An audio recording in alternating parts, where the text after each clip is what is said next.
not every question has an answer. And that is okay. That is okay. Now let me tell you what I mean by that. Of course, what I don't mean is literally that there are questions that have no answers. Of course, everything that happens, especially if you are a Christian, you believe as a Christian, everything that happens does happen for a reason. It sounds cliche to say this, but it is a true statement that God has a plan. God has a purpose for everything that He does. There is a reason behind it. It is part of a wider context, a wider operation that God has placed into motion that you are just one small part of. And so there's a reason for everything that happens. But it is not your prerogative to know the reason. As a matter of fact, it's possible that you can be wrong about almost everything you know. And what we need to balance is this idea of faith and then knowledge. Now, it's not as though you only get to what you can possibly know, and then you have to have faith to understand the rest. That's not how it works.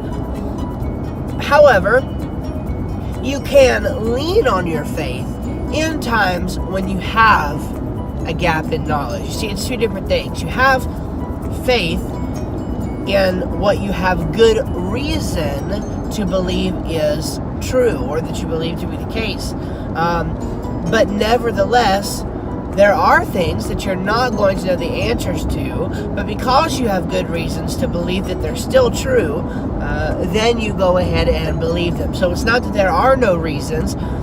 It's just that you may not have a specific answer for maybe a certain objection that's come up, or a certain question somebody asks you. By the way, if somebody asks you a question and you don't know the answer to it, the best response you can give them is, hey, that's a really great question. I've never really thought of that. I don't have an answer for you. Let me go find out. And then you go and you come back to them when you have a well thought through answer. And there's times, there is times that I have to give answers, and I have to preface them. I have to give a disclaimer and say, look, I don't know that this is going to be a very satisfying answer for you, because I'm not sure how satisfying it is for me. But here's what I come up with.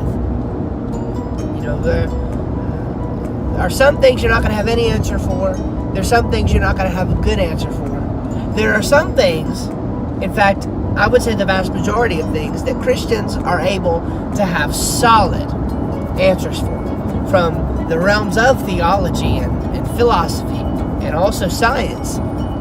We have good reason to believe generally what we believe to be true, even when there are questions about specific things that we haven't quite got hammered out yet. We can rely on our faith in God during those times and trust that we can expect an answer soon. We can study, we can keep on looking and searching for the answer, and of course pray. We cannot discount prayer. Arguably one of the most important aspects of the Christian life is prayer, and trusting that God will in time reveal what we'd like to know. So not every question has an answer, at least not right away.